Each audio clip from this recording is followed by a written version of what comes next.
The Goblin of Adachigahara. Long, long ago, there was a large plain called Adachigahara in the province of Mutsu in Japan. This place was said to be haunted by a cannibal goblin who took the form of an old woman. From time to time, many travelers disappeared and were never heard of more, and the old women round the charcoal braziers in the evenings, and the girls washing the household rice at the wells in the mornings, whispered dreadful stories of how the missing folk had been lured to the goblin's cottage and devoured. For the goblin lived only on human flesh. No one dared to venture near the haunted spot after sunset, and all those who could avoided it in the daytime, and travelers were warned of the dreaded place. One day, as the sun was setting, a priest came to the plain.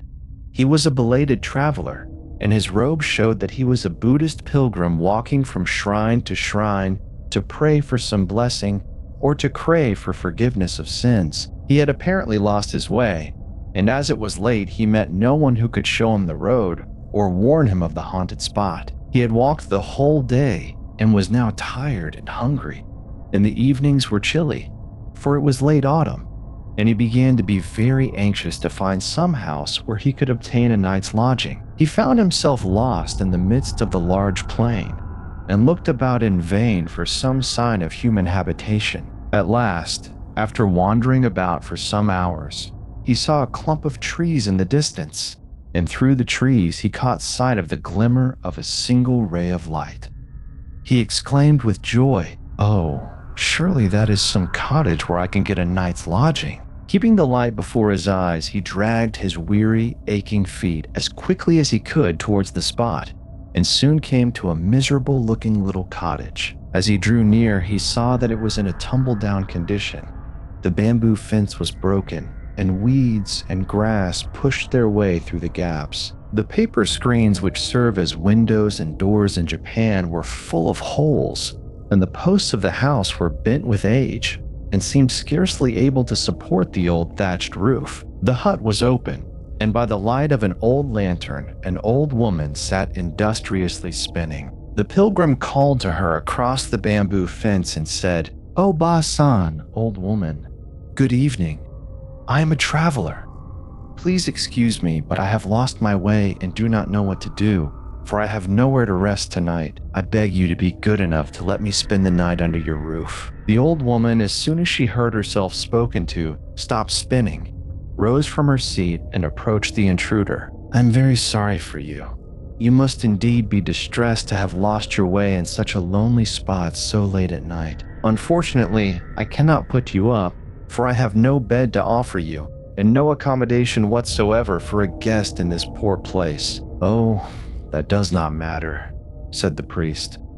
"All I want is a shelter under some roof for the night, and if you will be good enough just to let me lie on the kitchen floor, I shall be grateful. I am too tired to walk further tonight, so I hope you will not refuse me. Otherwise, I shall have to sleep out on the cold plain." And in this way, he pressed the old woman to let him stay. She seemed very reluctant, but at last she said, "Very well, I will let you stay here. I can offer you a very poor welcome only, but come in now, and I will make a fire, for the night is cold." The pilgrim was only too glad to do as he was told. He took off his sandals and entered the hut. The old woman then brought some sticks of wood and lit the fire, and bade her guest draw near and warm himself. "You must be hungry after your long tramp," said the old woman. "I will go and cook some supper for you." She then went to the kitchen to cook some rice. After the priest had finished his supper, the old woman sat down by the fireplace, and they talked together for a long time. The pilgrim thought to himself that he had been very lucky to come across such a kind, hospitable old woman. At last the wood gave out, and as the fire died slowly down, he began to shiver with cold, just as he had done when he arrived. "I see you are cold," said the old woman. "I will go out and gather some wood, for we have used it all. You must stay and take care of the house while I am gone." "No, no," said the pilgrim. "Let me go instead, for you are old, and I cannot think of letting you go out to get wood for me this cold night." The old woman shook her head and said, "You must stay quietly here, for you are my guest." Then she left him and went out. In a minute she came back and said, "You must sit where you are and not move. And whatever happens, don't go near or look into the inner room. Now mind what I tell you. If you tell me not to go near the back room, of course I won't," said the priest, rather bewildered. The old woman then went out again, and the priest was left alone. The fire had died out, and the only light in the hut was that of a dim lantern. For the first time that night, he began to feel that he was in a weird place, and the old woman's words, "Whatever you do, don't peep into the back room," aroused his curiosity and his fear. What hidden thing could be in that room that she did not wish him to see? For some time, the remembrance of his promise to the old woman kept him still, but at last he could no longer resist his curiosity to peep into the forbidden place. He got up and began to move slowly towards the back room. Then the thought that the old woman would be very angry with him if he disobeyed her made him come back to his place by the fireside. As the minutes went slowly by and the old woman did not return, he began to feel more and more frightened and to wonder what dreadful secret was in the room behind him. He must find out. She will not know that I have looked unless I tell her. I will just have a peep before she comes back, said the man to himself. With these words, he got up on his feet, for he had been sitting all this time in Japanese fashion with his feet under him, and stealthily crept towards the forbidden spot. With trembling hands, he pushed back the sliding door and looked in. What he saw froze the blood in his veins. The room was full of dead men's bones, and the walls were splashed, and the floor was covered with human blood. In one corner, skull upon skull rose to the ceiling. In another was a heap of arm bones. In another, a heap of leg bones. The sickening smell made him faint.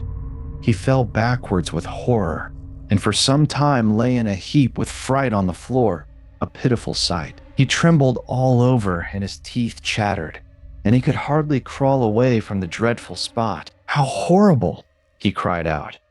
"What awful den have I come to in my travels? May Buddha help me, or I'm lost.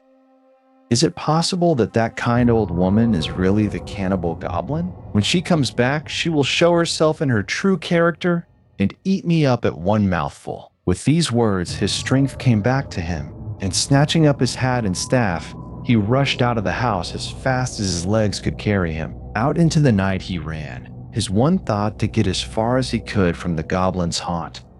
He had not gone far when he heard steps behind him and a voice crying, "Stop! Stop!" He ran on, redoubling his speed, pretending not to hear. As he ran, he heard the steps behind him come nearer and nearer, and at last he recognized the old woman's voice, which grew louder and louder as she came nearer. "Stop! Stop, you wicked man! Why did you look into the forbidden room?" The priest quite forgot how tired he was, and his feet flew over the ground faster than ever. Fear gave him strength, for he knew that if the goblin caught him, he would soon be one of her victims. With all his heart, he repeated the prayer to Buddha, "Namu Amida Butsu, Namu Amida Butsu." And after him rushed the dreadful old hag, her hair flying in the wind, and her face changing with rage into the demon that she was. In her hand she carried a large blood-stained knife, and she still shrieked after him, "Stop! Stop!" At last, when the priest felt he could run no more, the dawn broke, and with the darkness of night, the goblin vanished, and he was safe. The priest now knew that he had met the goblin of Adachigahara, the story of whom he had often heard, but never believed to be true. He felt that he owed his wonderful escape to the protection of Buddha, to whom he had prayed for help.